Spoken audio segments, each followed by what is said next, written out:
All right. How we looking? Good? Let's see. Let me make sure the camera is focused. I think this is a pretty good shot to start off the live stream, right?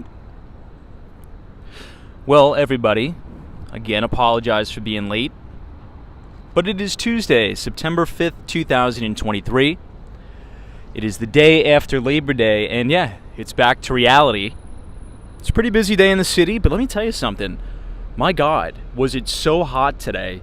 It was crazy. There was a heat advisory for the city, and pretty much every single day this week is going to be above 90. It is very hot. It is very humid. So hopefully you are all wearing your shorts and t-shirt, because today on the live stream, I promised you guys this for the past couple days, we are on the border of Tribeca, and we have an amazing view of One World Trade Center. Now, we're going to be walking over the Brooklyn Bridge tonight. It is a very clear night in the city, so we're going to be able to see unobstructed views of not only all the way to the Verrazano Bridge, which connects Brooklyn, New York to Staten Island.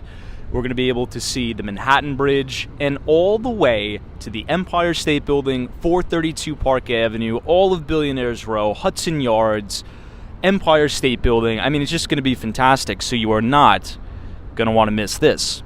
But first, if you notice, just to the left of the World Trade Center, you'll see these two big blue lights. I'm not too sure how it's showing up on the live stream, so let me know in the chat if you can make it out, just because I don't know if it's showing up well, but those are actually the 9/11 Memorial floodlights. So every year, we're approaching September 11th, and every year around this time, obviously, they have the memorial lights, which look really, really nice.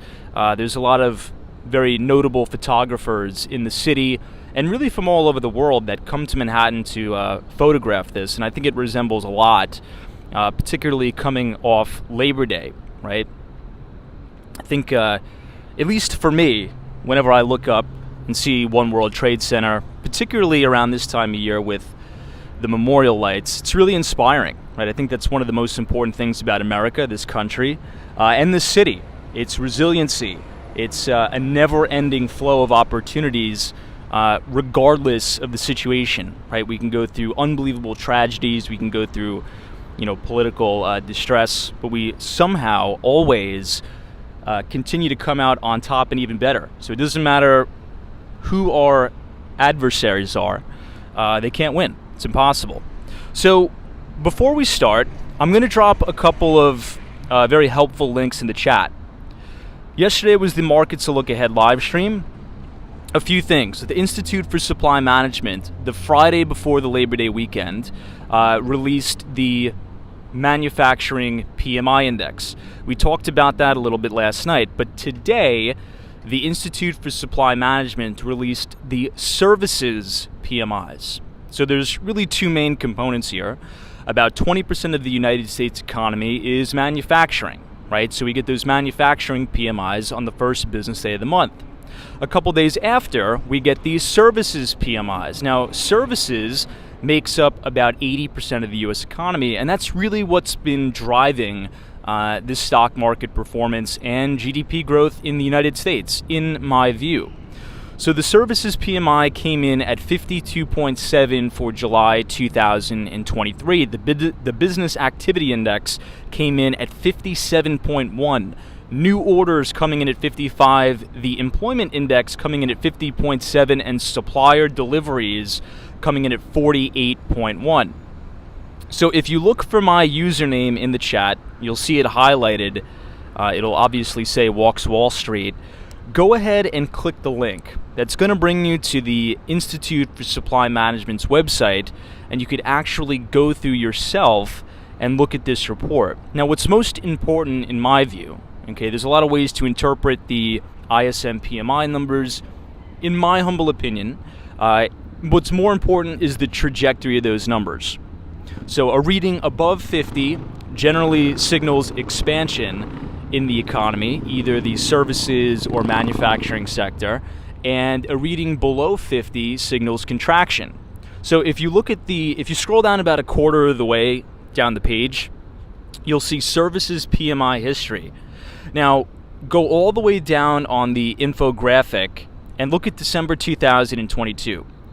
In December 2022, we had about a 49.2 reading, right, which signals contraction. Ever since then, we have had increasing numbers in the service sector of the U.S. economy, and guess what? That almost there was like an extremely high correlation to stock market returns, right? This market has had a pretty big rally from the lows, and trading not too far away from all-time record highs. So we've gone from about a 49 reading in December all the way to a 42.7 reading. So we're continuously improving here. So maybe there was a trough in the service sector already, and we are headed up from here. So we'll talk about that. But first, let me go ahead and close up the laptop.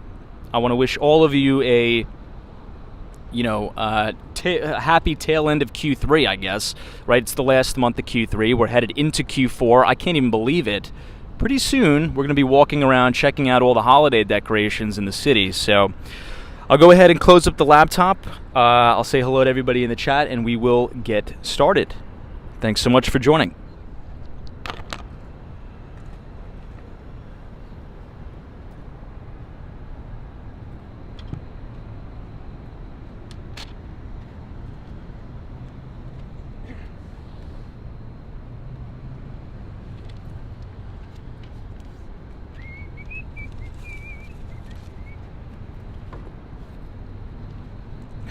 All right.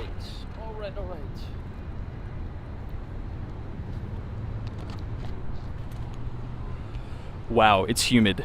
People talk about Miami being humid. This is like really kind of gross, but I kind of like it though. I'd much rather be walking around in the heat and humidity than, let's just say, the freezing cold. All right, let me adjust the camera here. Once again, we are reporting live from Canal Street. I think my zoom may be a little bit off.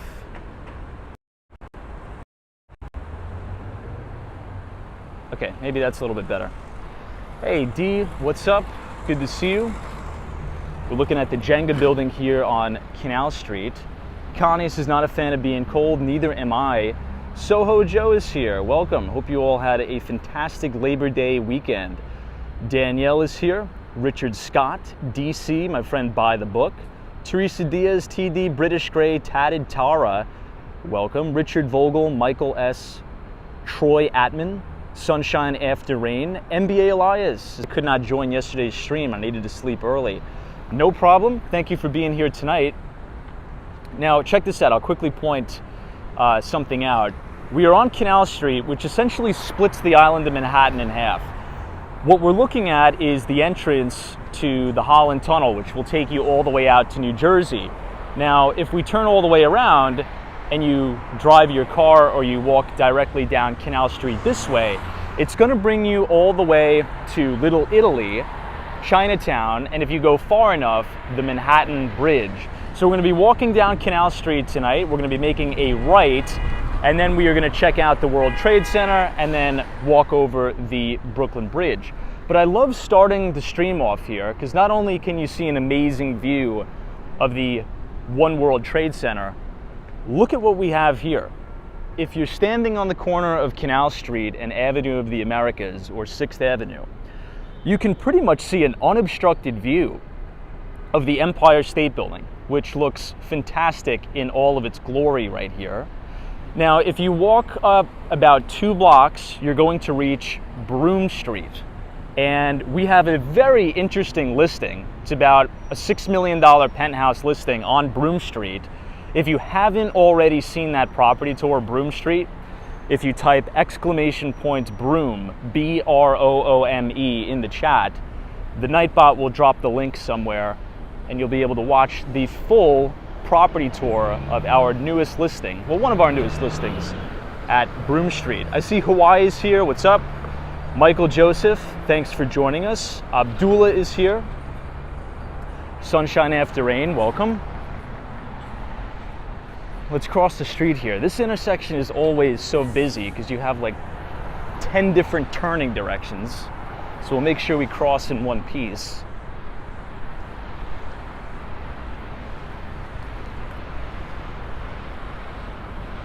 Sally's here. Al Baker, welcome. Hey, Brian B. Let's see what Brian B has to say. He says, hey Tom, do you think mortgage rates will go down?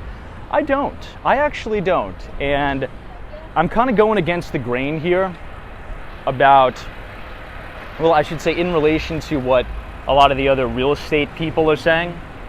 This is Canal Street Station. You can get the A, C, and E trains right here.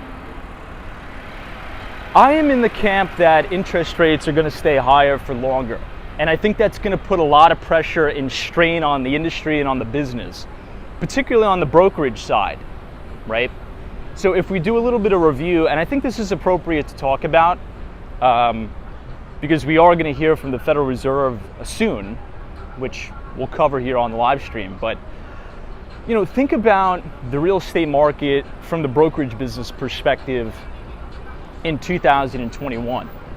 Everybody was making money hand over fist because there was so much stimulus pumped into the market and interest rates were essentially artificially suppressed.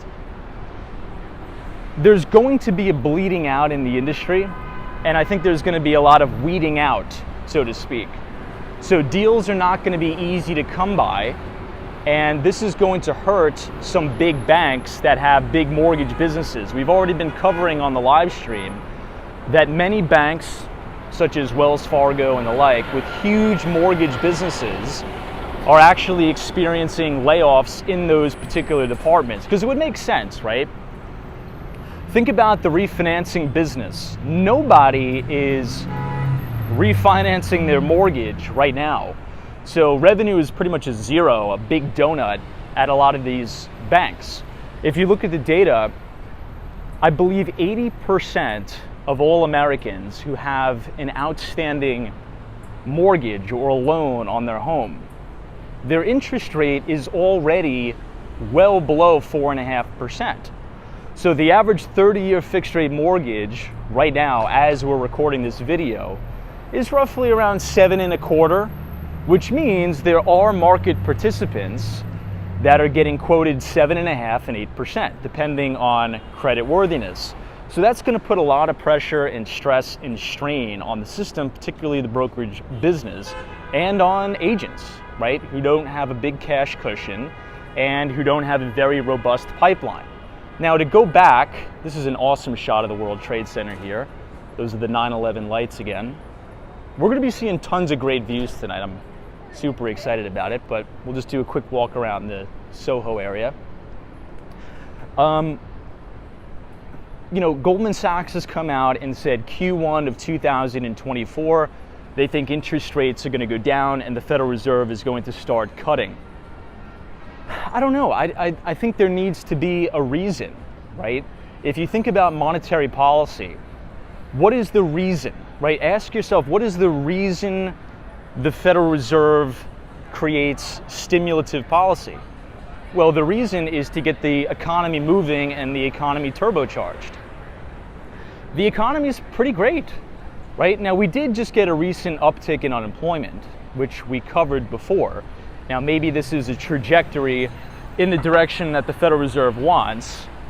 New York Fed President John Williams actually came out and stated about 4 months ago, the only way, and I'll just quickly show you this view. This is a really good restaurant here. It's a big steakhouse. Pretty expensive steakhouse, but look at that. You could have a gorgeous steak, dine outside, and look at the best building in the entire world, the Freedom Tower. Now, here's the thing. So, New York Fed President John Williams has said the only way that we would even think about or even consider a rate cut is if unemployment in the United States goes to about a 5 handle or about 5%. As of right now, we're really nowhere near that. Now, unemployment did tick up a little bit, but what is the catalyst, right? Now, I'm not saying unemployment's not going to go up or not going to continue to go up. What I'm simply saying is that everybody is claiming that interest rates are just going to go all the way right back down again. it's very possible the Federal Reserve could bring interest rates, or the Fed funds rate, to 5.5%, which it's there right now. The Fed funds target range is 5.25% to 5.5%, and they could just leave it there, right? They could just leave it unchanged for, a couple quarters. And I don't think a lot of people are prepared for that. There's no reason that we just need to cut rates and bring them back to zero again. So, my humble opinion, I don't think that mortgage rates are going to come down anytime soon. And slowly but surely, that should put pressure on valuations. It should. We'll see. But I don't know. What do you guys think in the chat? Do you think it's possible that mortgage rates are going to come down anytime soon?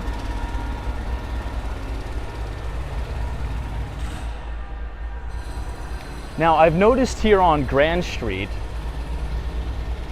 Con Ed is doing so much construction here. Hey, Niles says, what do you think when you hear about jobs added to the economy versus the quality and pay of those positions? Well, you are right in a sense. Hold on one second. Let's walk a little bit away from the construction. Now, a lot of the job growth, if you look at previous non-farm payroll reports, have been in the hospitality category. That you are correct, which tend to be a little bit lower paying jobs. But then on the flip side, if hospitality is ramping, right? And it's pretty good that you bring that up, because today we just got the services PMI, right? So the Institute for Supply Management released their services PMI, and things seem pretty good. I mean, people are out spending, hotels are all but booked, and if people are out traveling and spending money, that must mean they're probably gainfully employed and making money, right? So, I don't know, it's interesting. This is one of my favorite corners in Soho.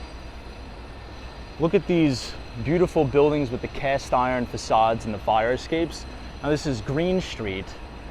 Now 74 Grand Street, which is one of our newest listings, which is down here, has a 72-ton cast iron facade, which is gorgeous. And tomorrow I will be here, probably in the afternoon, filming that particular property tour, and we will have it up very, very soon. So the building is this one all the way on the corner here. If you look it up on Street Easy, 32-ton cast iron facade. Almost all of the units are completely rented. We have one unit that's still available for rent, which I think we will rent it relatively soon. And it's on the market for around $24,000 a month. You have a full floor apartment. And the thing is really, it's just unbelievable. I think this is going to be my favorite property tour I'll ever film, which is going to be right here. Let me catch up on the chats. Hey, Carol H is here. What's up, Carol? Good to see you. Steph UF says, love this street. Atomic Punk says, bloodbath incoming. Maybe. For commercial real estate, I think you're right. Hey, everything in Miami says rates will stay up until Q2 of next year to accommodate a rapid lowering into the later half of 2024. Every half point will induce 10 million in buyers countywide, I'm told. Interesting. Well, I take what everything in Miami says very seriously, because he is a very successful real estate professional himself. So he does know what he's talking about. You may be right. You may be right. Now, I've been getting this pushback, and I wouldn't say pushback because it's actually very logical. And when I'm on the phone with clients or talking with people about potentially making, an investment or something like that into a property here in New York or even in Florida, the question in there lies, well, if I'm using this as an investment, sometimes the numbers don't pencil right now. So I'll give you just a really quick example. As we look at some of these gorgeous Soho lofts here, these are some of my favorite. Look at that. Beautiful cast iron facades. These must be at least 12 to 18 foot ceilings. beautiful fire escapes, some of my favorite neighborhoods and streets in the city right here. Now, if you have, let's say you have $1 million, right? Let's just play with that round number since it's, easy to work with as we move away from this garbage truck. So if you have $1 million right now and you're shopping a deal and you're looking at a deal that could potentially yield you, let's say 3%. And in the city, that's realistic because, that's just how competitive the market is. Here's sort of the flip side of that equation. If you can purchase a property and you're yielding, 3% per annum, right? What is your risk-adjusted return on that, right? It's important to calculate the risk-adjusted return and your opportunity cost. So if you can go into the marketplace, for example, on Treasury Direct, and purchase a U.S. Treasury that's going to yield you 5.5%, that's risk-free rate of return. You're doing nothing. Your risk-adjusted returns are therefore, in theory, way better right now than actually, purchasing a property. Now, that's sort of the predicament we're running into right now, because it takes a lot of work to be a landlord. You got to deal with tenants, you got to deal with maintenance issues, you got to fix things. There's a lot of responsibility, so that adds to the risk when you're doing your risk-adjusted return calculation. That, I think, is going to put pressure, or it should start to put pressure on valuations. Because if investors out there could say, listen, why should I take a risk on a 3% yield when I have to deal with the tenants? I may have to replace, the HVAC, my insurance premiums are going up, XYZ, all these added costs, when the government right now, due to the change in interest rate environment, is going to pay me 5.5% on my money for sitting and doing nothing. We have not yet seen that dichotomy impact valuations, but I do think it will. Now, am I calling for a major, sell-off and a major crash? No, I'm not, because there's a lot of cash buyers and there's a lot of money on the sidelines. But if you look at the transaction volume year over year, and this is all publicly available information, by the way, if you go to the National Association of Realtors and the National Association of Home Builders, they publish existing home sales and new home sales data pretty much every month. And if you plot this or you chart those numbers in Microsoft Excel and you just, throw up a little chart, you'll see a direct correlation with interest rates going up and sales transactions going down. If you think back to your, real estate finance 101 class in college, generally speaking, right, in general, this isn't an exact science, but generally speaking, as rates go up, valuations will come down. And there's usually a big lag time in that, right? So as rates go up, the first thing to adjust to that higher rate environment is equities, because equities have more liquidity. It's a more liquid market. The real estate market is not liquid, right? Think about how long it takes to sell a house, to list a house, and it's a more emotional sale.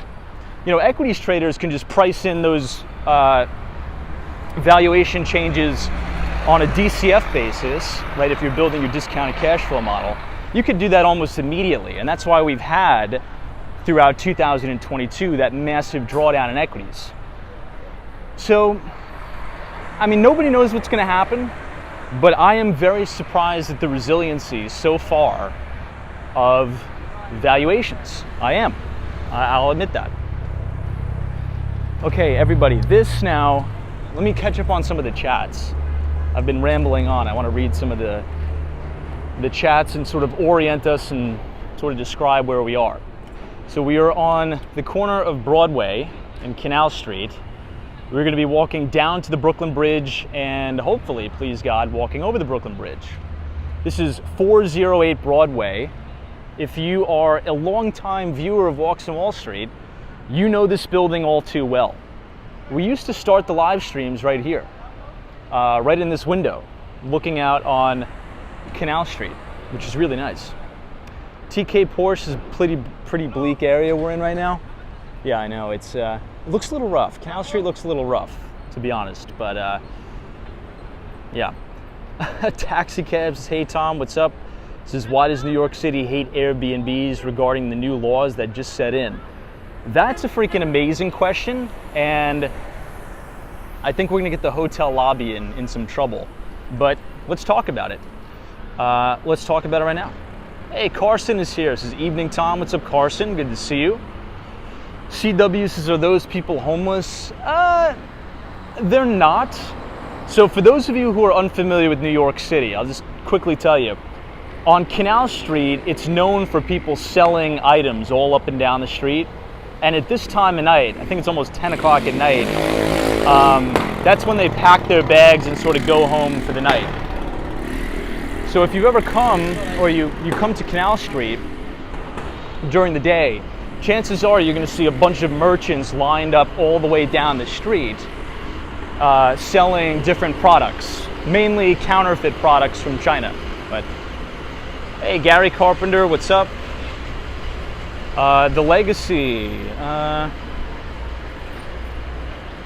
Oh, that's good. The Legacy of Paul. Well, I'm happy we could help you out there. Hey, Raleigh Hiker says, why did all walks start here? Yeah, so we used to have a WeWork office there, but I no longer pay for WeWorks. And I really like working down here because when I would go on my lunch breaks, you pretty much have the best spots in all of Chinatown, a stone's throw away. All right, let's wait for all this through traffic and then let's cross. Hey, Marcelo Gill says, hey Tom, are you becoming a new realtor in New York City? Let me know. The apartments are beautiful, but the prices are high. Why is that? Well, yeah, I've joined the Kirsten Jordan team at Douglas Elliman. You may be familiar with Kirsten Jordan. She was the first female broker on $1 Million Listing New York. So I've joined her team, and I'm also going to be working for her husband's real estate investment company. So he runs a small private equity firm, real estate private equity, and hopefully we'll be doing some interesting deals, hopefully buying some distressed assets in New York. So you never know, maybe we will have our very own projects that we're doing, but I can't say too much about that right now. Hey, Joseph says, hello, I've noticed many scaffoldings on your walks. Are they permanent? No, they're not permanent, but it's a big problem in New York, I'm not gonna lie. You know, one of the reasons why you have all this scaffolding, I think this will be a pretty good street to showcase, because there's a lot of it. If a building fails their code or the regulations, they have a couple options. Well, option one is they could fix the problem, right? They could restore the facade and bring it up to code as it relates to the New York City Buildings Department. Oh, man. I stepped on a dead pigeon. I stepped on a dead pigeon and it was just the most disgusting feeling ever. That's all right. We're in New York. We'll rough it out. I don't know what I was saying. I forget what I was saying. That startled me a little bit. Oh yeah. So it's very expensive to restore these facades here. So what the landlords or the building owners will do is just put up all this scaffolding and they'll leave it there. Because so long as the scaffolding is up, they don't have to do any of the work to fix it. And sometimes they don't have the money or they don't have the funds to fix it, so the scaffolding can stay up there for 3, 5, 10 years in some cases. I believe there was an article in the New York Post, the New York Times, about scaffolding on the Upper West Side. I forget which street it is. I believe it's 97th and Broadway, I think. So don't quote me on this, but I think it's 97th and Broadway, that the scaffolding has been covering the facade for over 10 years. And people live in the building and their view is totally obstructed by the scaffolding. Reason is, whoever owns the building doesn't want to spend the money to fix the facade to bring it up to code, right? So it's an interesting dichotomy we have going on here in New York. And is it an eyesore? Yeah, I would say in most cases it is. But that's the rules and regulations, I guess. This is the Roxy Hotel. This is a very famous hotel. Standing on the corner of White Street, you can see the Empire State Building all the way in the distance. Hey, Troy Atman says, isn't there a pigeon episode in Seinfeld? I think so. Now, my favorite Seinfeld episode, this is a little bit off topic, but it's worth it. My favorite Seinfeld episode of all time is the Red Ribbon. Has anybody seen that Seinfeld episode? I think it's Kramer, right? He goes to the, I think it was the AIDS walk or something. It was some walk. And he's like, I'm not wearing the ribbon. You kind of either have to be a Seinfeld person to really like it or a New Yorker. Some people just don't understand the humor of Seinfeld, but I love that show. That's probably my favorite episode, is the, oh, Desi says you like the Soup Nazi one? Yeah. That one's funny too. I'm trying to think of what other ones. There's so many great episodes. The ribbon one is probably my favorite.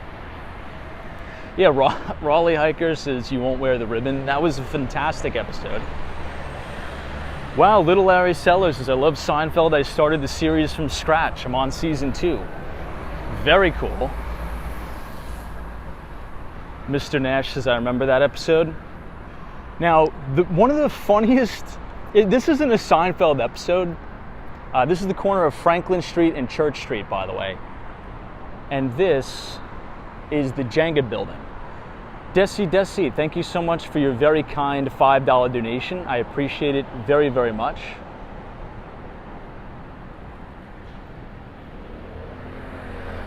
Now, Franklin Street, well, I'll save that for later. But Seinfeld did an interview with I think it was Larry David. And Larry David says something like, oh, Seinfeld was canceled, right? And Jerry's like, you think I was canceled? There's a big difference between being canceled and being number one. That was my favorite Seinfeld interview ever. If you haven't seen it, you gotta watch it, just because Seinfeld's humor, it's a very New York humor, right? It's a very Long Island humor. He's from Massapequa, so he has that almost like an awkward essence about him. And he sort of trolls Larry David in the interview. It's hilarious. You gotta check it out. Okay, Leonard Street and Church Street. We are looking at 5 Leonard Street right now, everybody. Also known as the Jenga building in New York City. Furthermore, check this out. Anybody been to Chicago? Better yet, anybody tuning in live from Chicago? If you are, New York City now has our very own Bean. But guess what? Yeah, it's covered in scaffolding. Very par for the course for New York City, I guess. But let's check it out anyway. So you don't have to travel to Chicago to see the Bean anymore. You can just come to Leonard Street, 5 Leonard Street to be exact, and we have our very own. Unfortunately, as talked about,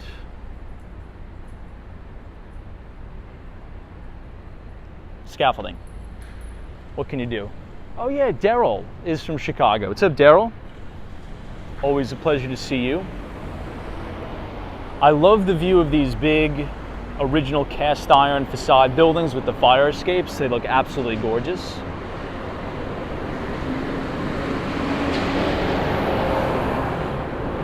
I know, Hawaii says, every time I see the Jenga building, I think of the Bed Bath & Beyond guy. It's horrible. You know, and to your point, Hawaii, that's why I was also very against all the meme stock nonsense. Because, you know, people work at these companies. I think people forget that, right? People work at GameStop. People work at Bed Bath & Beyond. And when you run these pump and dump schemes and manipulate these stock prices, that puts a lot of pressure and a lot of stress and a lot of strain on employees of the company, and it's very real. I think that's the biggest. I don't want to say regret. It's not a regret. I think it's the worst thing that this pandemic has come about is gamifying the stock market and investments. It's not a game, and unfortunately, it's built a lot of very poor investing habits. And let me just cross the street here. The city's done a really good job in Lower Manhattan, specifically with paving the streets. After the Big C, the city actually did a fantastic job, specifically in Lower Manhattan, with redoing all of the roads here. They've widened the bike lanes. You have your dedicated bike lane. The pavement is smooth for once. And I think it looks great. So 2 thumbs up for that. It's been a long time coming. But yeah, I believe over the next 5 years, there's going to be studies done.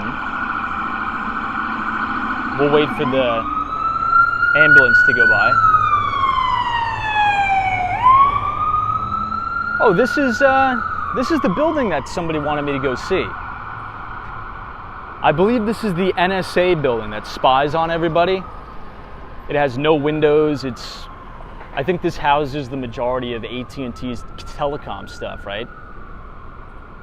I know the 79 FH is the same recklessness in cryptocurrency. Yeah, there's a lot of fraud and recklessness there. But that is also the fault of the Securities and Exchange Commission, the SEC, for letting that stuff go on. I'm actually very pro cryptocurrency environment. However, it just like anything else, it needs to be properly regulated.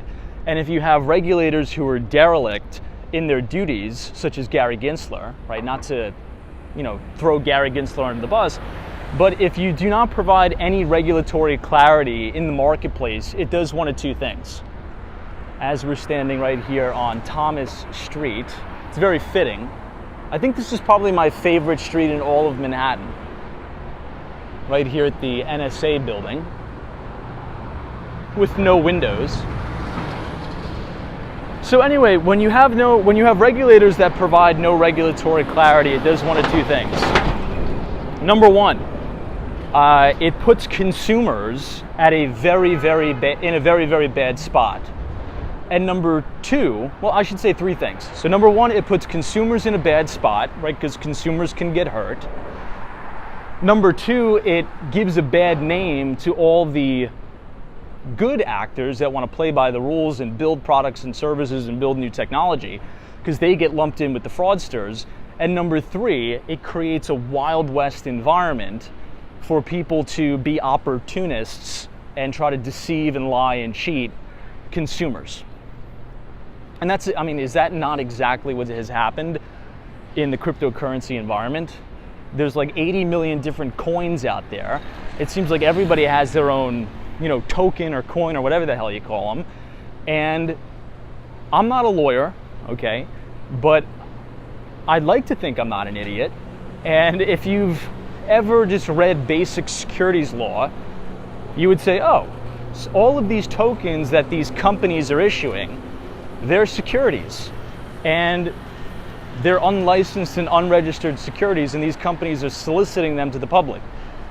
That is if that happens on Wall Street, you go to jail for a long, long time. And there's millions and millions of dollars worth of fines.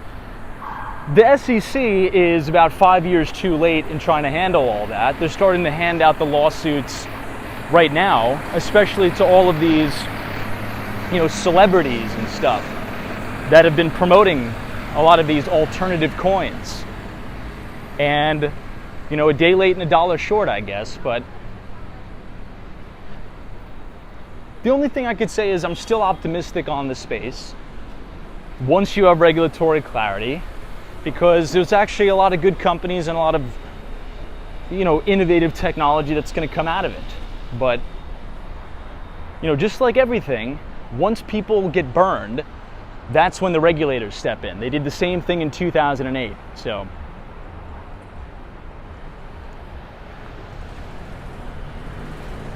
This is the subway station, Chambers Street.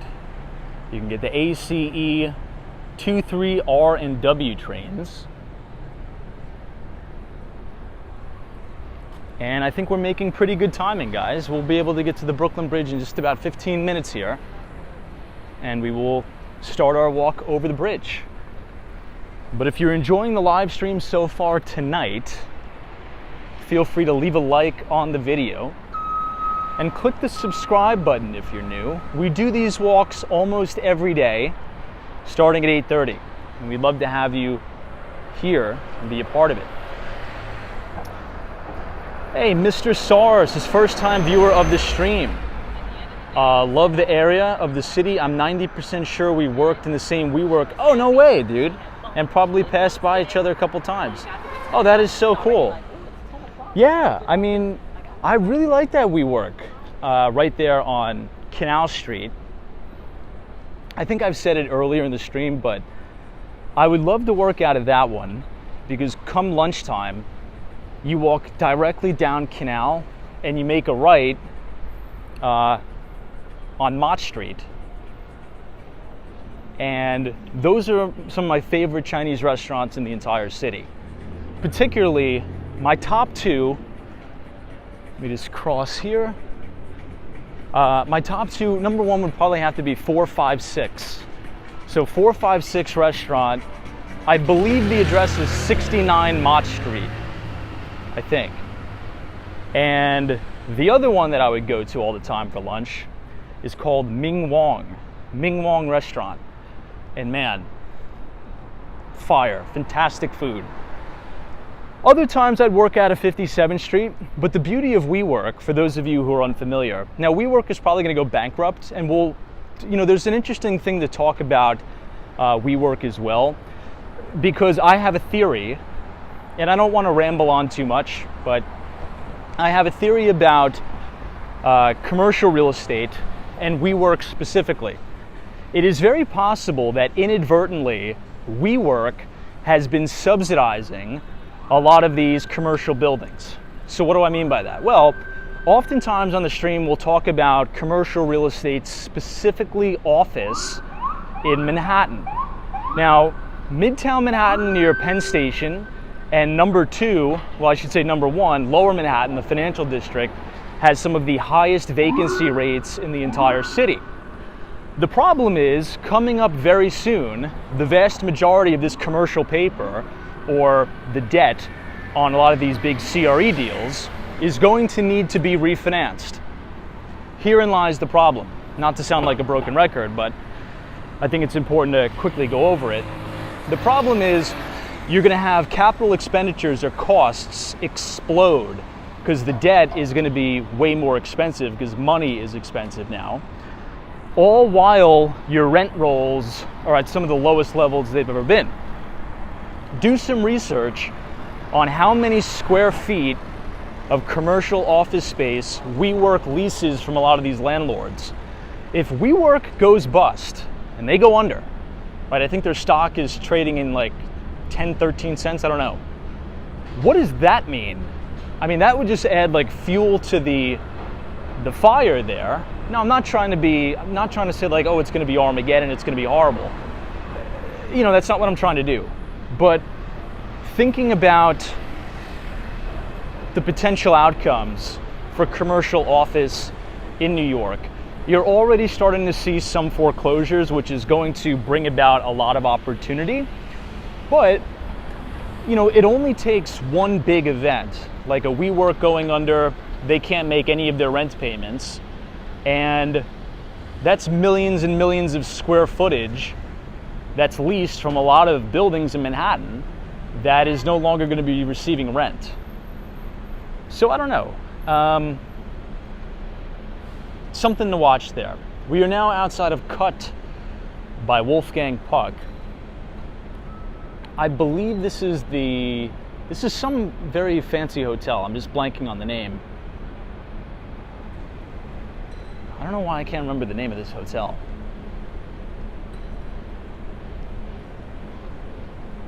Let me see if I could read the sign here.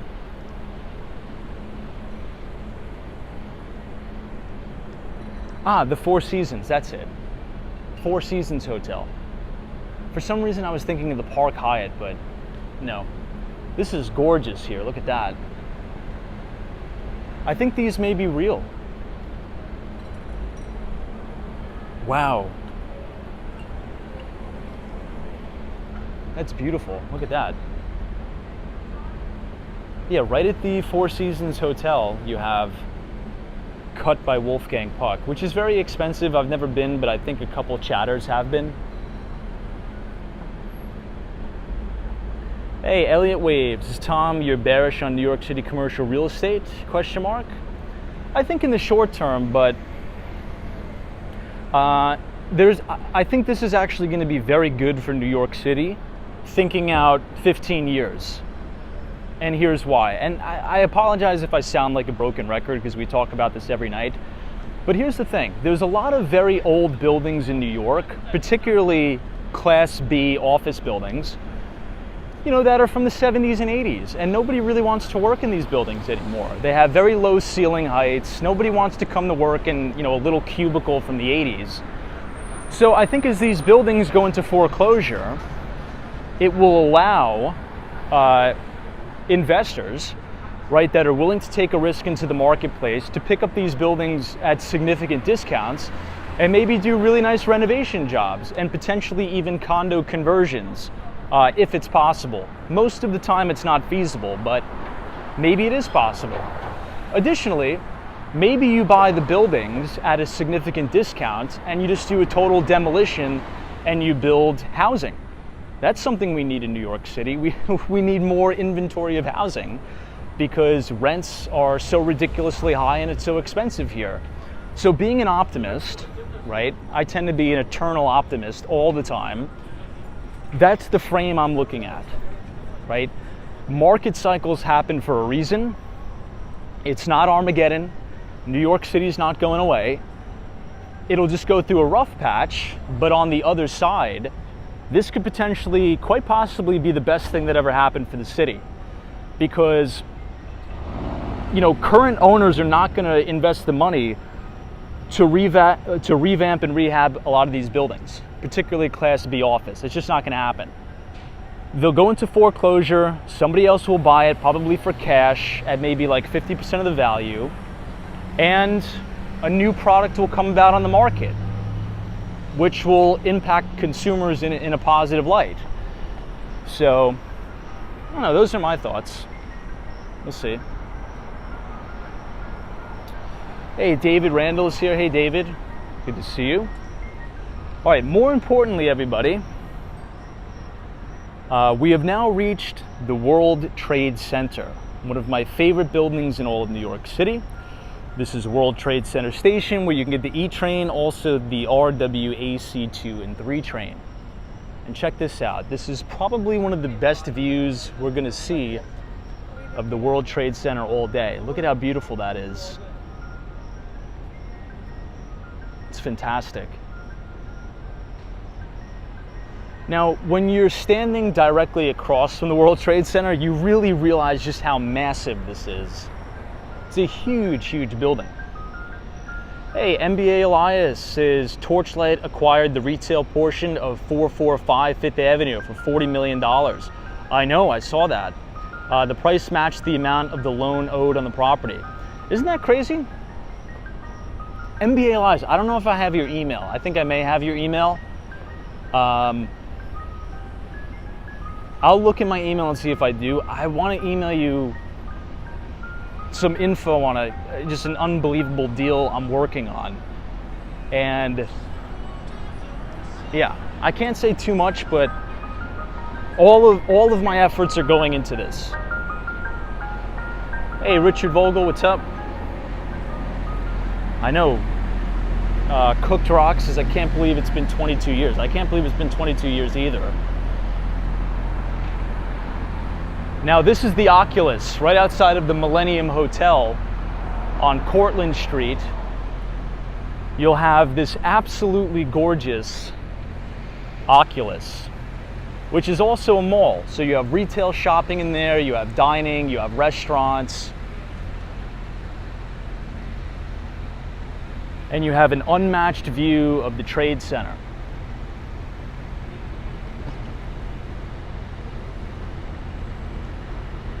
Karina Thompson, welcome Karina, good to see you. Richard Vogel. Eva says I can't walk through there, it's very eerie. Yeah, I mean, some people can't. You know, my uncle says the same thing. My uncle won't come down here anymore. My uncle was actually here at 9/11 at, you know, the Ground Zero location for months, working on the cleanup. A lot of people don't know this, right? Not to sort of make the stream a little bit, you know, depressing, but it's absolutely horrible what happened on September 11th. But what's oftentimes overlooked, particularly by non-New Yorkers, is all of the people who are still suffering today due to 9/11 related illnesses, particularly a lot of the first responders, construction workers, a lot of union guys and girls, right? Local 14, iron workers, you know, Union of Operating Engineers that were down here for months, you know, running cranes, running heavy equipment, you know, aiding with the search and the cleanup. You were breathing in horrible, horrible stuff. And years later, you know, you come up with all of these, you know, cancers, diseases, you know, tumors in your sinuses. And that's something my uncle is battling now. And nobody really knew about it right at the time. You know, you think about, you know, COVID, everybody was wearing a mask. I mean, the cleanup crews down here, yeah, you were wearing masks, but not even like heavy duty respirators. So imagine all of the things you're breathing in from the, you know, the printer ink, from the asbestos, everything. It's a little bit unbelievable, actually. And I'm sure all of you remember, you know, I believe it was Jon Stewart was one of the comedian, I think it was him, fighting for federal funding to go towards the medical funding for these 9/11 related illnesses. And I believe that actually got pushed through, thankfully, because it's a big problem, and not a lot of people really understand it or really know about it. Look at this thing. This is cool.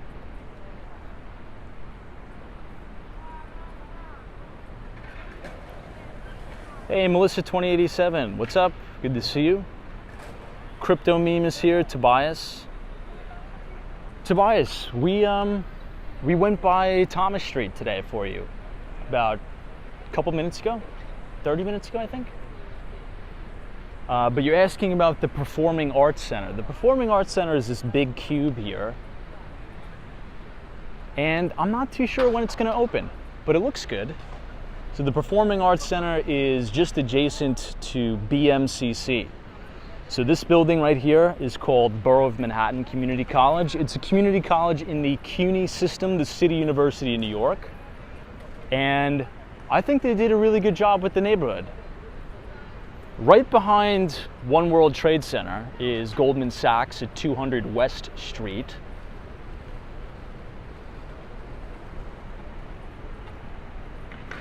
I know, Michael Josephs is saying the air was safe was a major screw up. It was a major screw up. Since we're here, we'll just take a quick peek inside the Oculus, because we do have some new viewers who have not been inside. So let's quickly check it out. Now the Oculus sits at 185 Greenwich. This is the Westfield Shops at the Oculus. Check this out. What do you think? I absolutely love the American flag here. It looks super futuristic and beautiful.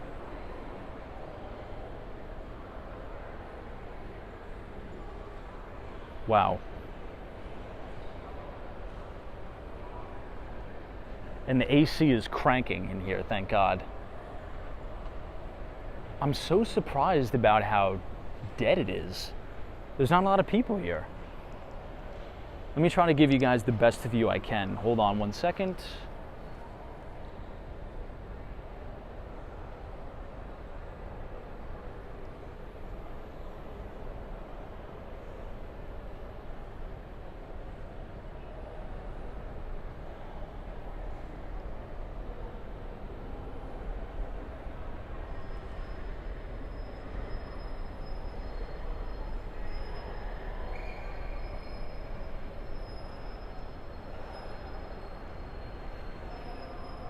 So this is where we were on the other side by the Millennium Hotel. Since it's so humid, we might as well just do one lap around the Oculus, and we'll go back up, and then we will head to the Brooklyn Bridge.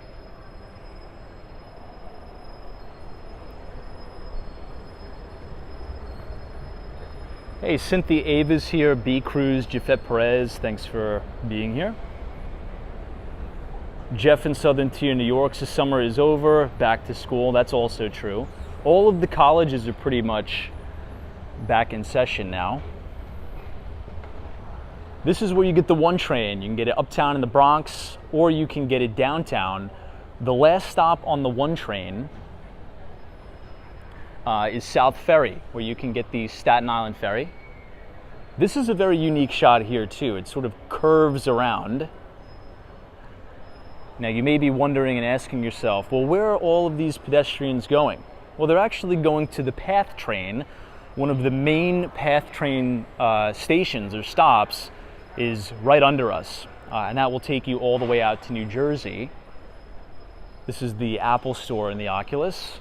It's probably one of the best tenants they have. Yeah, Jafet Perez says it kind of looks like an airport. It definitely does.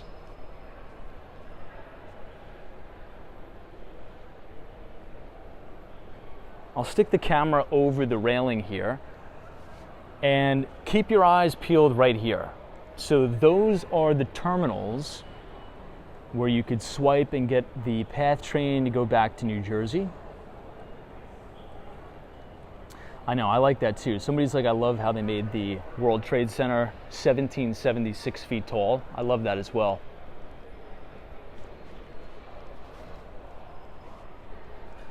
Very fitting. Hey, someone says I work there. We are tired, we work hard, and don't want to linger around. Fair. And all the shops are closed. Now there's a lot of big brand names here. You have Cole Haan, which is actually one of my favorite. I'm not a big fashion guy, but I do wear a lot of Cole Haan, a lot of it. I think it's a good quality material, and I think it looks good. A lot of expensive retailers here.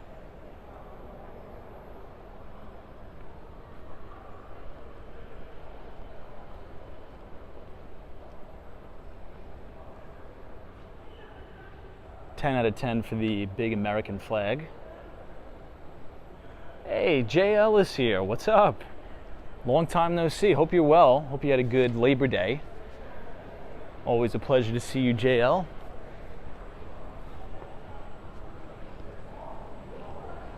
Yeah, Desi says the rent must be through the roof.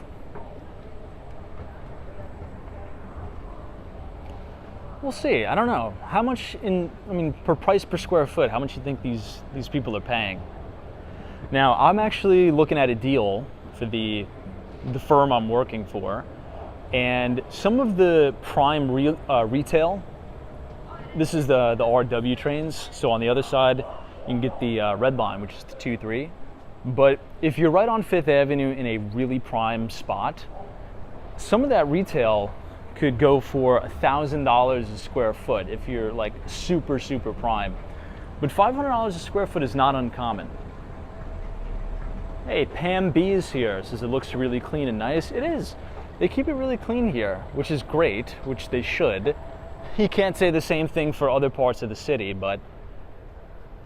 All right, so for some context, we were standing on that platform. We've walked all the way around, and now we're on the other side. So let's exit. This will be the Church Street exit. You'll see the Millennium Hotel right across the street. And a little piece of Wall Street history here. We're gonna walk through Zuccotti Park. Ooh, interesting. Now, what's fun, well, not fun, let me rephrase that. What's interesting about Zuccotti Park is right over here. It is the main location where the Occupy Wall Street movement started. I'm sure all of you remember that. After the 2008 financial crisis, there was a massive movement, sort of like an anti-establishment, anti-Wall Street movement, And much of that started right here in this little park called Zuccotti Park. A little bit of a conflicting ideology here, but I think it shouldn't really be called Occupy Wall Street. I think it should be called Occupy the Federal Reserve, because if you really think about the catalyst and sort of what led up to the '08 financial crisis, and other crises that have happened, this is like a graveyard of these lantern flies. I'm not sure if there's any New Yorkers in the chat, but we are currently under invasion by thousands of these spotted lantern flies, and there's just dead carcasses all over the place. Now, the Hudson Yards has thousands, literally thousands of these lantern flies everywhere. I don't know where the hell they came from, but they're everywhere. Anyway, but yeah, I believe that easy money policies and essentially manipulation by the Federal Reserve is sort of what creates these massive boom-bust cycles, right? It's essentially the Federal Reserve is serving punch at the party, serving alcohol, liquoring everybody up at the party. And once they take the punch bowl away, once they take the alcohol away, well, guess what? That's when the hangover sets in, and then everybody blames capitalism for that. But I would argue those particular policies are not pure free market, laissez-faire capitalism. To me, it's corporate socialism. It's rigging for the elites, if you will. It's crony capitalism, I guess you could call it, which we've talked about this extensively on last night's live stream. Because when you have, the way I think about it is I'll summarize it in one phrase. It's called follow the money. And follow the money could answer a lot of questions. The problem is when you have all of this cheap money floating around and sloshing around the economy, studies show that about only 10% of the people or the participants in the economy benefit from all that cheap money. Now, why is that? Well, who can borrow money? Who qualifies to borrow money at low rates? Well, it's wealthy people, it's institutions, it's sophisticated and accredited investors who are able to borrow money at rock bottom rates, sometimes negative real rates, right, factoring in inflation, and they use that to go buy assets, right? They buy real estate, they buy equities. If you're a corporation, you borrow money to buy back your own stock, right, to make your stock price go up. And if you look at corporate compensation, a lot of corporate compensation is a lot of options. So if you can get your share price to a specific level and exercise those options, well, those are absolutely thunderous returns. I mean, you're talking about hundreds of millions of dollars worth of corporate compensation. And the government, in terms of share repurchase programs or stock buybacks, the government has actually caught on to this a little bit. And we've talked about this before. This is Trinity Church to the right. Love Trinity Church. But starting January 1st of 2023, so the first of this year, all stock repurchase programs are subject to a 1% excise tax. Because the theory there was, look, corporations are borrowing so much money or just taking money that's on their balance sheet. They're not paying their employees more, number one. Very seldom, in terms of the percentage of money on the balance sheet, do they use that to invest in R&D or research and development. They're just buying back their own stock to enrich their shareholders and to enrich the corporate suite, right? And I'm not arguing for or against this. I'm just essentially telling the news. So the US government's like, look, if you're going to buy back all of this stock, billions and billions of dollars worth of stock, well, you're going to pay a 1% tax on every dollar that you buy back. And that went into effect at the beginning of this year. Whoa, guys, look at this. This is such a unique shot here. We're on the corner of Broadway and Wall Street. and you have the gorgeous 9/11 memorial lights right behind the Trinity Church. That's an amazing shot right here. Look at that. Wow. That's a really powerful shot too.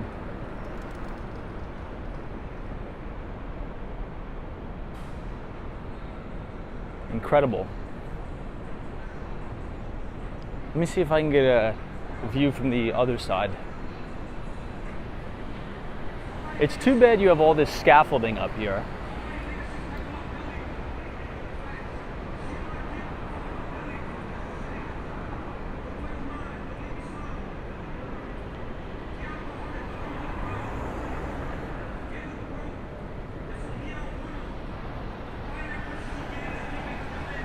Now this, my friends, is the start of Wall Street. Now, as we walk down Wall Street, which is very fitting for the name of the channel, right? Walks in Wall Street, we're now walking down Wall Street. You'll see a beautiful view of the New York Stock Exchange, but here's the worst egregious scaffolding crisis in the city. I'll show you right now. Look all the way down by that steam pipe right there. And to the left of it is one of the most iconic buildings in all of US history, I would argue. And that is Federal Hall. This is actually where George Washington was inaugurated, right on the steps of Federal Hall, right there. Now the building is obviously pretty old, right? Awesome shot of the New York Stock Exchange. And the building is falling into disrepair. So it is going to undergo extensive renovations and restorations, particularly of the facade and of the stairs. Now, unfortunately with that means all of the scaffolding that you see here is going to be there and is going to stay up for 10 years. Yeah, 10 years. It's so unfortunate because when I worked down here, I worked right next to the Deutsche Bank, and every day for lunch, I would go grab my lunch and I would sit on the steps of Federal Hall overlooking the New York Stock Exchange, and it was really an unreal experience. And now nobody will be able to do that for almost a decade as Federal Hall undergoes its much needed restoration. But you can still see George Washington's statue right there. But again, kind of stinks right on the corner of Wall Street and Broad Street. Wow, Roberts is Tom. It's going to be there for more than 10 years, actually. The Wall Street Journal article I read said 10 years, but you're probably right. Kind of sucks. It'll probably be longer. But hey, Colton Manning, what's up? I see the Wizard is here, the LT Prod. Thanks for joining us. I saw a really good comment about Glass-Steagall. You're bang on accurate about that. That was a really good comment. Let me see if I could pull off to the side here and find that.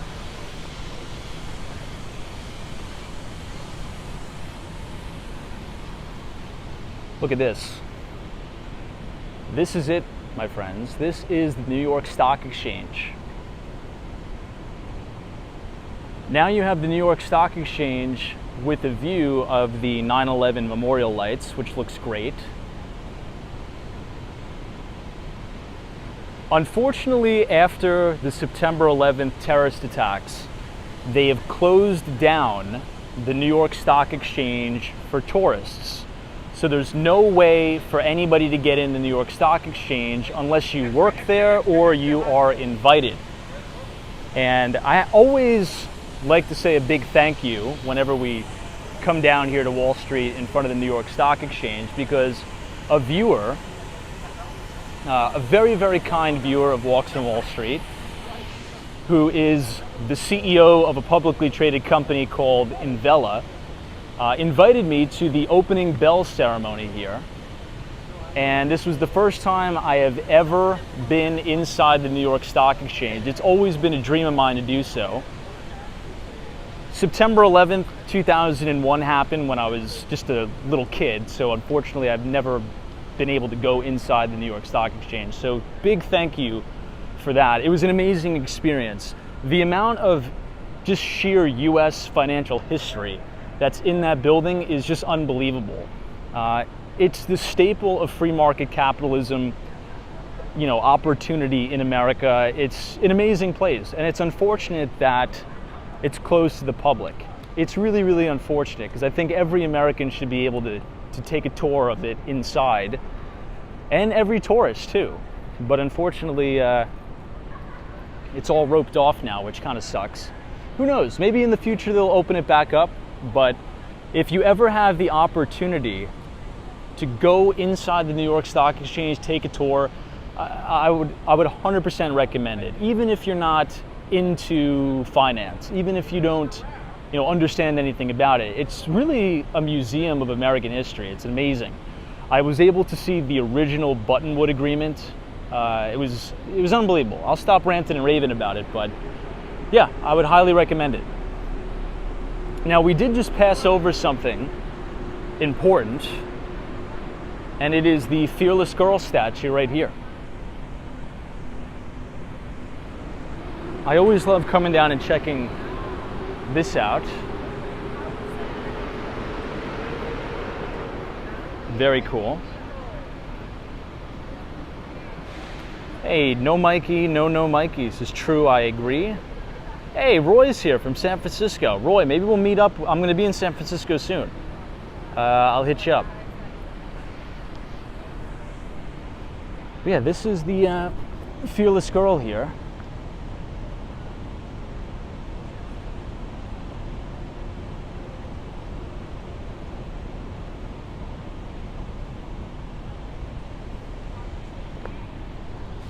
Pretty cool shot.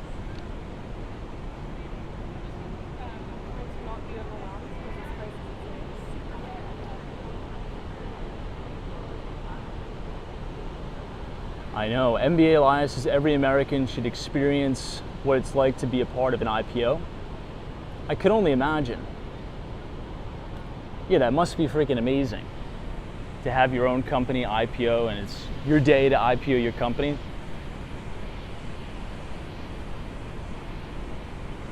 Hey, Joel PM says it would have been wild to visit the New York Stock Exchange in the 80s with all the paper on the floor and people shouting like mad. I know, man. I feel like, and I've said this before on the stream, I really wish I was born a little bit earlier.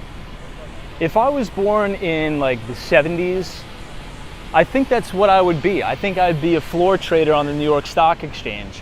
But now, it's kind of just like a historical site. Almost no trading activity goes on here. Everything is electronic trading. I gotta head to the Brooklyn Bridge. We're actually running a little bit late. But you're right, to Joel PM's point, the New York Stock Exchange now is mainly just a TV studio for CNBC. Now, is there market making that goes on at the floor of the New York Stock Exchange? Yes, there is market making that goes on down there. But the vast majority of all trading activity does not happen down here. It happens, most of it actually routes through New Jersey. But that's due to electronic trading. That's due to the internet. That's due to algorithmic trading. You don't really need, an in-person execution broker like you did back in the day. Now, if you take it all the way back to the beginning of the exchange, people were actually trading physical pieces of paper back and forth, and that's why on Wall Street you had so many different broker dealers, right? Because you needed to be very close to one another. With the internet, that changes. Some people say it's a good thing, some people say it's a bad thing. I think it's a fantastic thing. It makes markets more liquid, and the more liquidity you have, the more price transparency you have, in my view. All right, let's see where we are here. This is William Street. But speaking of the 2008 financial crisis, we're about to walk past Deutsche Bank. Well, formerly Deutsche Bank. They have now vacated 60 Wall Street, and they have moved into the Time Warner Center at 59th Street, Columbus Circle. This was the last bulge bracket investment bank on the physical street of Wall Street. Now it's no more. The financial district, there's not a lot of finance going on down here. I actually consider Wall Street, in terms of like the financial district, it's mainly Park Avenue. As you go up near Grand Central Station, all up and down Park Avenue are the major investment banks, the family offices, the hedge funds. They're really all in Midtown Manhattan, right? And in Times Square. Right at the northernmost part of Times Square, you have Barclays Investment Bank, which is the British bank, which just so happens, by the way, to be in the same building of the old Lehman Brothers. So when Lehman Brothers collapsed, and you saw all of those video clips of all the bankers coming out with their cardboard boxes, when Lehman Brothers collapsed, Barclays took over that space. And right across the street is Morgan Stanley. And right across the street on the other side, on the northernmost side, is the French investment bank, BNP Paribas. So it's interesting to see what has happened, the migration of all of these big banks, the hedge funds, the family offices. You've had this massive migration from Lower Manhattan to Midtown Manhattan. That's really where all the action is. Lastly, this is a really good coffee shop. I used to go here all the time. This is La Colombe. This place is really good. I recommend it. Fantastic place. Lastly, 270 Park is going to be the brand new home of JP Morgan Chase. And that is obviously on Park Avenue. So all of the new Class A office towers for these banks and hedge funds are not going up here. They're going up in Midtown Manhattan. CEO of Citadel Securities, Ken Griffin, he is building 2 Class A office towers, one in Brickell in Miami, and number 2, a few blocks away from Jamie Dimon's new office. So imagine how different the city is going to look in just a few years with all of these new projects going up. Hey dude, thank you so much for your very kind and generous $5 donation. Says, I love your streams. Well, thank you for being here and thank you for the support. I appreciate it. And I'm glad you're here. Hopefully you had a good Labor Day. Hey, the LT Prod says, Tom, today was the first day using Schwab after TD Ameritrade transitioned over to them. Oh yeah, that was happening today, right? That's one of the, I use Schwab and I use Interactive Brokers, IB. Those are the 2 I use. Now this is my old office, right here. And I know what you're thinking. Well, Tom, it doesn't look like an office at all. No, things have changed so much down here. This is actually a hotel now. It looks really good. Now the Buttonwood Agreement, it says in 1792, right where you're standing, the Buttonwood Agreement was officially signed and executed, establishing the first ever New York Stock Exchange. At the time, oh wow, the coffee house stood in this site and it served as the first official home. That is so cool. Now, when I was inside the New York Stock Exchange, they actually had a physical copy, the original copy of the Buttonwood Agreement on display. It was incredible to see. It was amazing. I took some photos of it. Maybe I'll post them here in a minute, or maybe later on YouTube. But yeah, right where we're standing is exactly where they signed the Buttonwood Agreement, which is crazy. Kind of cool. Hey, Brad's Brains. My account switched over to Schwab a couple months ago. Weird, maybe I was on some sort of beta test. Yeah, I'm not too sure. Just the main 2 brokers I use are Interactive Brokers and Schwab. I think they're reputable, right? I would never put a sizable amount of money in one of the discount brokers like Robinhood. I think you're just asking for trouble with that. Okay, let us be a little bit steadfast here. We gotta go all the way to the Brooklyn Bridge, so we're gonna pick up the pace here a little bit, my friends. But if you're enjoying the live stream so far tonight, Feel free to leave a like on the video and click the subscribe button if you're new. Again, we do these walks almost every day starting at around 8:30. We'd love to have you here for more walks. If you want to sign up for our free newsletter, it's in the link in the description. That's a good way to stay connected with us there. Maybe we'll just have enough time to go through South Street Seaport. We'll see. We've been streaming for about an hour 20. Let me check the battery.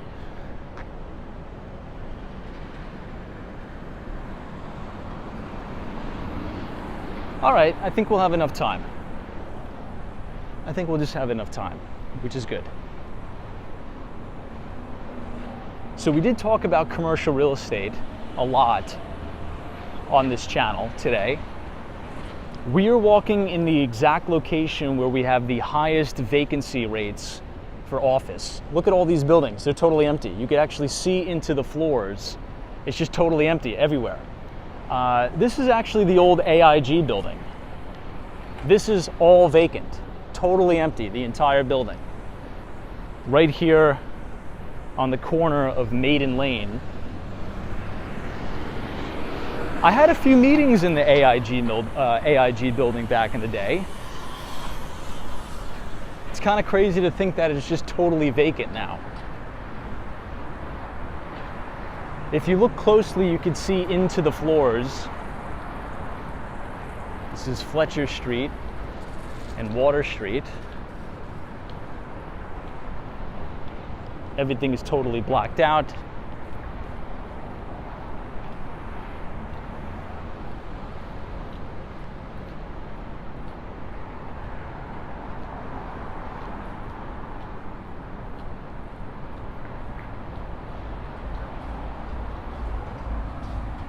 Crazy.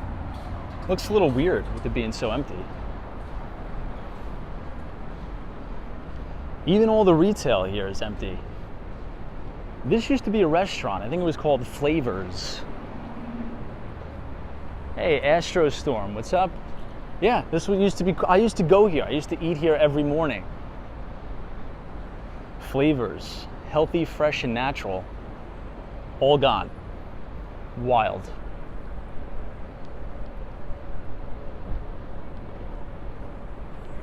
Crossing John Street. Somebody says somebody's using Tasty Trade for their options platform. Yeah, I don't personally use it, but I'm a big fan of Tom Sosnoff, I believe is his name. He's a big options trader, big market maker from Chicago, I think. Yeah, Tom, he's a good guy.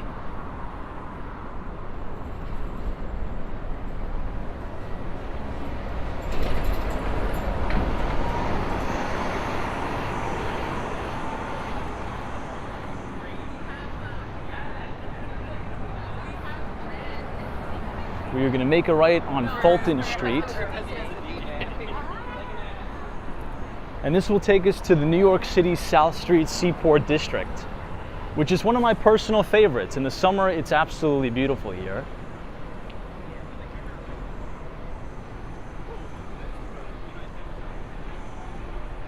What is your authentic song?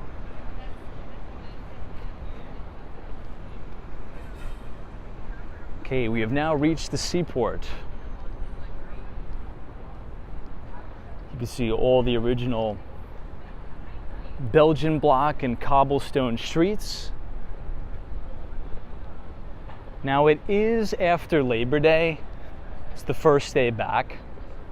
So, and it's also about 11 o'clock at night. So everything is empty, but I could assure you that this place is always very, very busy. There's a lot of fun things to do, a lot of restaurants. It's a very lively neighborhood. I really like it.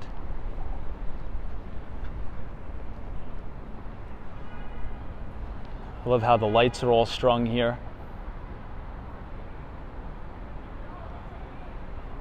Yeah, B Cruises, it looks like a little bit of a small village. It does. It's a clear night, so we're gonna have good views of Brooklyn, downtown Brooklyn, and the water.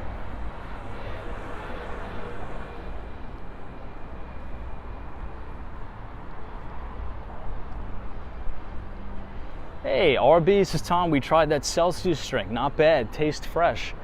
Yeah, it's not bad, right? And I usually hate all those energy drinks, particularly Red Bull. I can't stand it. But, you know, drinking Celsius, it's not like I have it all the time, but it doesn't feel like you're drinking poison. Now, that may be a really horrible way to describe it, but does anybody sort of get what I mean? Like, if you've ever tasted like a Monster or a Red Bull, it feels like you're drinking like this very acidic, like poison. It's weird. I don't know. But yeah, Celsius is a Boca Raton, Florida company. Okay, welcome to Pier 17, right here at the beautiful South Street Seaport. This is the first summer that the Tin Building is open for operation and open for business.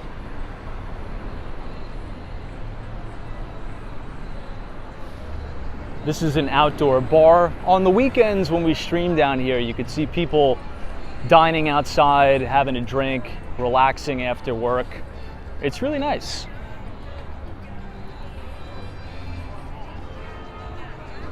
Oh, is that right? The LaCroix headquarters is in downtown Miami? I didn't know that. That's cool. Hey, Arthur's probably worse than the carbonation. Troy Atman says, Tom, you have to try the White Monster or other sugar-free energy drinks. It's the sugar that makes it taste like poison. You always got to go with the sugar-free. It's good to know. It's good to know. Maybe I will try it. But now, speaking of Monster Energy, to Troy Atman's point, do you know Monster is one of the best performing stocks of all time, of stock market history? And that's why Celsius is doing so well, because a lot of Wall Street analysts are modeling the stock or modeling the company and the business based upon the sales trajectory and the adoption curve of Monster. And I'm seeing Celsius everywhere now. Now, it's not a recommendation to buy the stock. We don't recommend anything. We just have open conversations about the markets, but I think Celsius is one to watch. Definitely one to watch. Another one that we've been sort of talking about and modeling here, actually live on the stream, for almost over a year now, has been e.l.f., which is a beauty company that competes with the likes of Ulta. That thing is a money-making machine. It's doing really well, and one of the reasons why I think it's doing so well is because the business, e.l.f., does a really good job with getting free advertising and free promotion from like internet content creators. Now, I know nothing about makeup. I've just been following the company just because the sales and the revenues are just so amazing. And there's so many videos on the internet of people doing like these reviews of the makeup and the cosmetics, and I mean the sales has just been nuts. e.l.f., I believe, has gone through almost 10 beat and raise earnings quarters now, which means, you know, for those of you who don't know, you know, a beat and raise is essentially if Wall Street is expecting $200 million in revenue for the top line and $2.50 for the bottom line, and the forecast is, let's say, $500 million in revenue. If you come in over and you beat on the revenue, if you beat on the EPS or the earnings, and the company comes out and says, you know what, we're doing so well, we're actually going to raise our forward guidance for the next quarter, that's a beat and raise quarter. Kind of obvious, but I think it's important to explain it.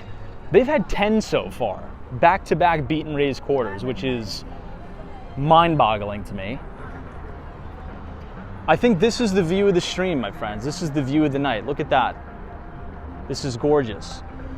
What you're seeing right now is a beautiful view of the Brooklyn Bridge and the Manhattan Bridge. If we turn the camera a little bit more to the left, this big building that you're seeing all the way in the distance is One Manhattan Square. Now, what's so interesting and what's so important about One Manhattan Square? Well, if you think about New York City's Billionaires Row, 157 and Central Park Tower was developed by the same exact company, Extel, and Extel is owned by Gary Burnett. This is one of his most recent projects. It's an ultra-luxury condominium, and it has amazing views of all of Lower Manhattan. You can see all three bridges from Williamsburg, from the Manhattan Bridge, and the Brooklyn Bridge, and all of downtown Brooklyn. Fantastic views.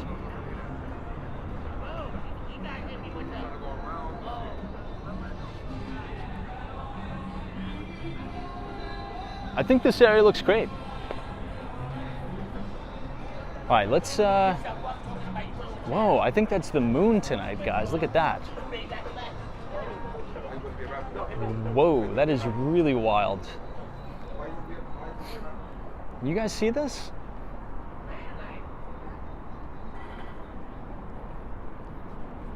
Hold on, I gotta get a zoom in on that. That is something I've never seen before. Check this out, everybody. Holy crap. Look at that shot. You have the moon, looks like it's resting directly on the Manhattan Bridge. It's like this red blood moon. That is the coolest thing I've ever seen in my life. Michael Joseph says it's called the blue moon. That's awesome.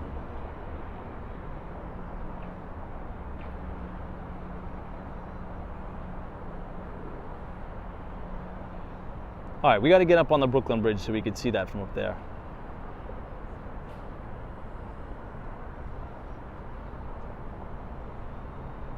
That's beautiful. It's like an orange slice.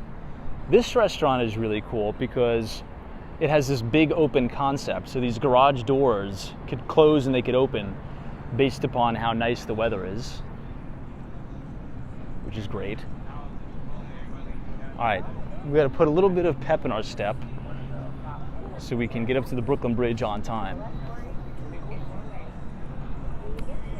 I see a comment about Zscaler. Yeah, Zscaler, it's a little bit different. You got to model that company a little bit differently. So Zscaler is a cybersecurity SaaS company, and it's a great company, by the way. Not only from a career perspective, I think if you could work at Zscaler in a sales position, account executive, enterprise account executive, or even a software engineer or cybersecurity analyst, you're going to get paid top bucket if you work at that company. You'll do really well. But valuations are totally different when you're modeling enterprise software and when you're modeling like consumer staples and like cosmetics companies. Because Wall Street generally will assign a higher multiple to a SaaS company because there's reoccurring revenue models there, right? So one of the things Wall Street likes is predictability of cash flows and predictability of revenues.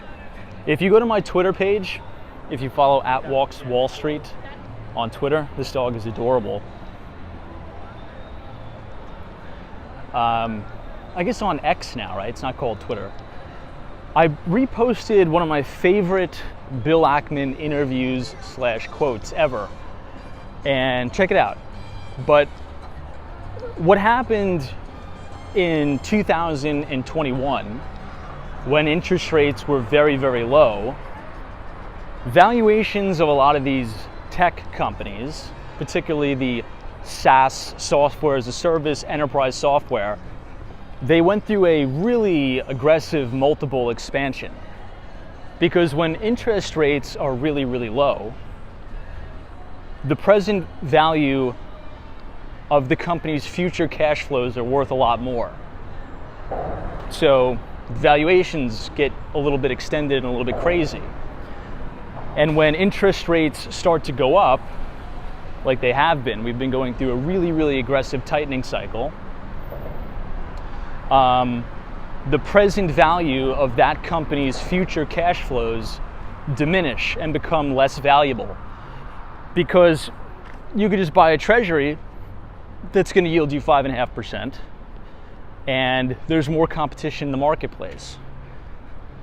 that is why I believe you've been seeing significant declines across the board in a lot of those high beta, like very, very high beta frothy tech stocks over the last year. Just recently you've been seeing them recover and the breadth of the market widening out a little bit. But yeah, it's when you're modeling a stock, or modeling a company, I should say, because I think a lot of times people can get confused. They just talk about stocks. They forget there's actually a living, breathing company behind every stock. Anyway, but when you're modeling a company, you assign different multiples to that company based upon the predictability of its revenues and its cash flows.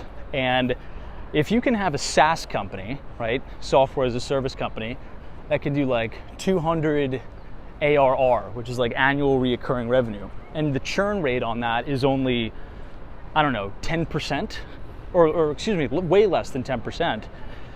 If you're going to grow at a 10% CAGR and your churn rate is below 10%, well, that company's going to make a freaking killing, right? So you're willing to pay up, you're willing to pay a premium for the predictability of those cash flows. And that's how a lot of those software as a service stocks are modeled, is what's the revenue today, what is the projected CAGR of the revenue, compounded annualized growth rate, and what is the churn, right? Does the company have very high churn? Are customers canceling their subscriptions? Or is it very low churn? Are customers happy? And lastly, what is the land and expansion? If anybody has ever worked for a tech company or a software company, telecom company, you name it, in a sales position, you'll probably know the term land and expand. So I'll give you an example. Let's say if you sell, customer XYZ, a $20,000 software package that's annually reoccurring, right? So every year they pay $20,000. Well, chances are that account is going to go to an inside sales team. And the inside sales team is going to make sure the customer experience is fantastic, and they're going to recommend additional products and services to the customer to help them grow their business, with the goal of expanding the lifetime value. It's called LTV. Okay, it's important to understand that acronym. It's called LTV, the lifetime value of that customer. So if the account executives can onboard the customer at $20,000 ARR, this is an incredible view of the World Trade Center. Look at that. That's awesome. Holy crap, that is an amazing shot.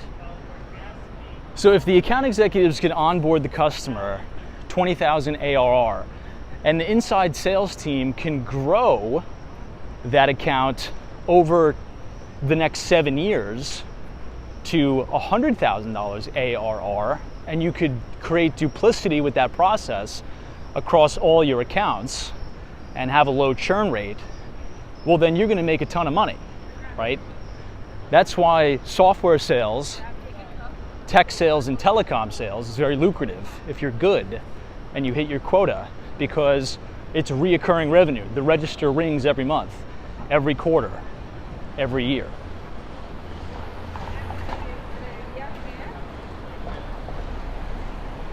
Hey, Bottomless Coffee, good to see you. Hope you had a great Labor Day weekend. We are now standing outside of 130 William, which is one of the best-selling condominiums in New York City. I always like coming down here because this is Hawaii's favorite building. You could actually see the 9/11 memorial lights from here.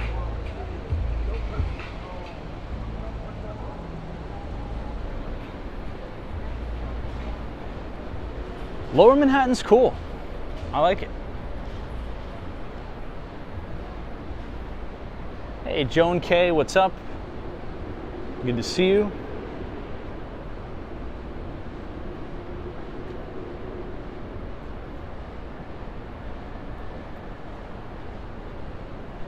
Yeah, Antonio, you're right. Says, I guess it depends on how capital partners determine interest rates.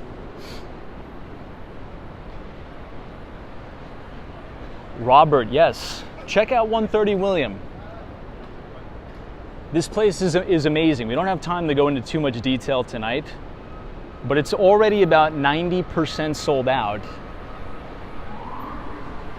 It's an amazing architectural marvel, that building.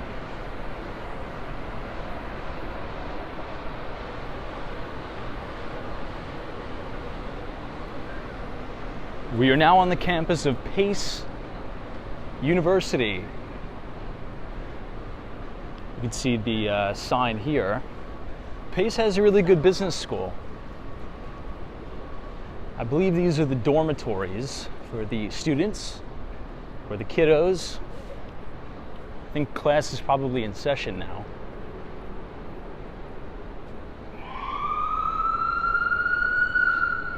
Hey, Cynthia Beal, good to see you.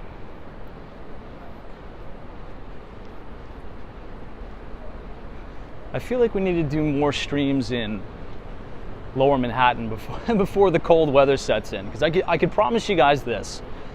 We're probably not going to be doing many streams in the winter in Lower Manhattan. It just gets too cold, too windy.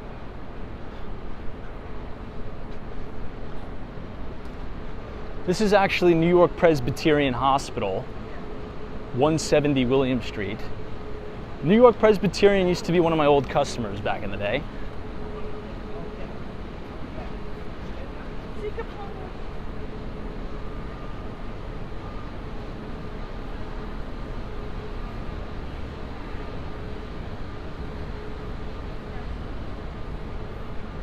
Haze scans, as you're right, so cold.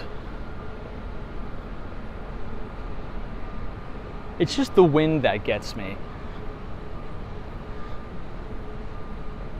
Lower Manhattan in the winter has these brutal wind tunnels. Okay, we just made a left on Spruce Street, ladies and gentlemen, and we are going to pass by another notable building. And the building goes by the name of 8 Spruce Street, which has very interesting architecture as well. It has some notable residents in the building. I'm not sure if you've heard of the Roots Group, but the Roots Group is the Tonight Show band. Questlove has a really nice apartment at 8 Spruce Street. Arguably one of the most talented drummers of all time.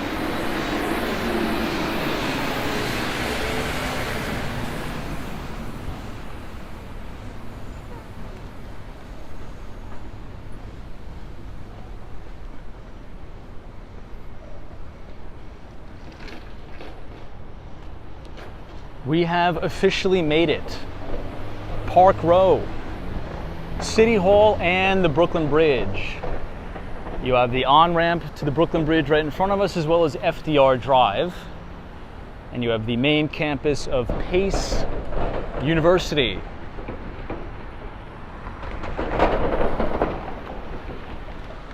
$350 miles per hour. This is Tom. I live in Montana. That is pretty normal weather standards. Yeah, I mean, for you guys, I mean, yeah, this is a walk. This is a piece of cake. This is a walk in the park. This is a walk in Central Park on a beautiful day in autumn for you guys.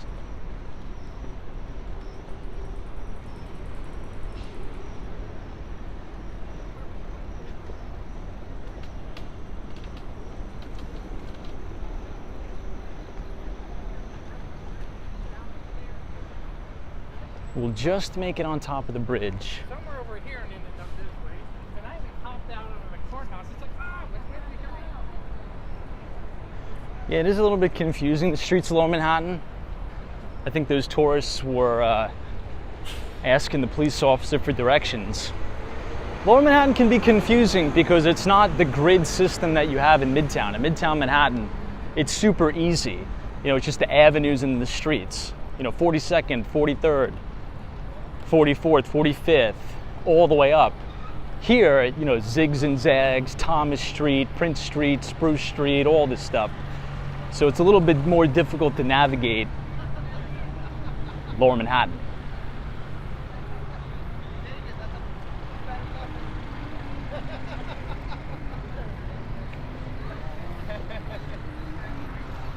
We have now officially turned onto the pedestrian path of the Brooklyn Bridge.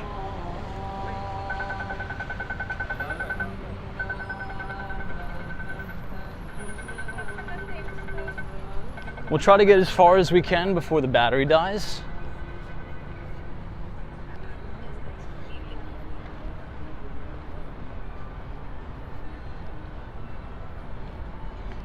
Ooh, wow. Joel PM says, I spent 40 years in Minnesota. Yeah, that is some very frigid temperatures, for sure.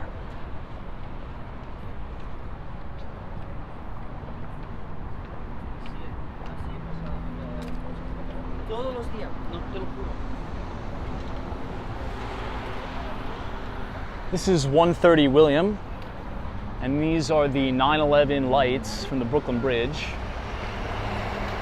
And that building is 8 Spruce Street that we just walked past.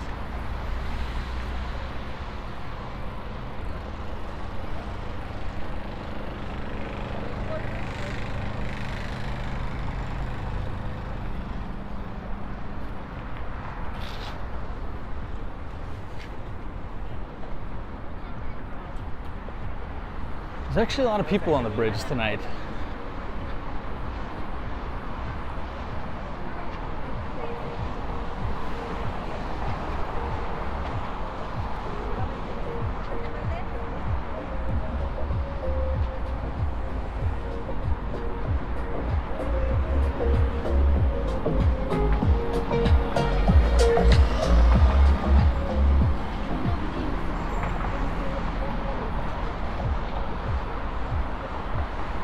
Trying to walk as fast as possible to get you some good views before we have to sign off.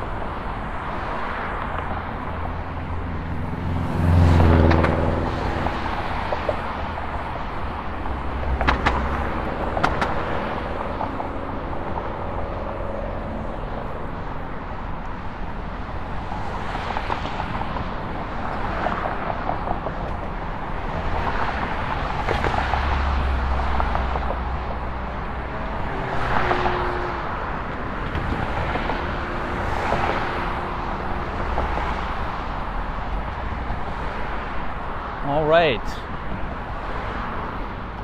I think this is about as good as we're gonna get.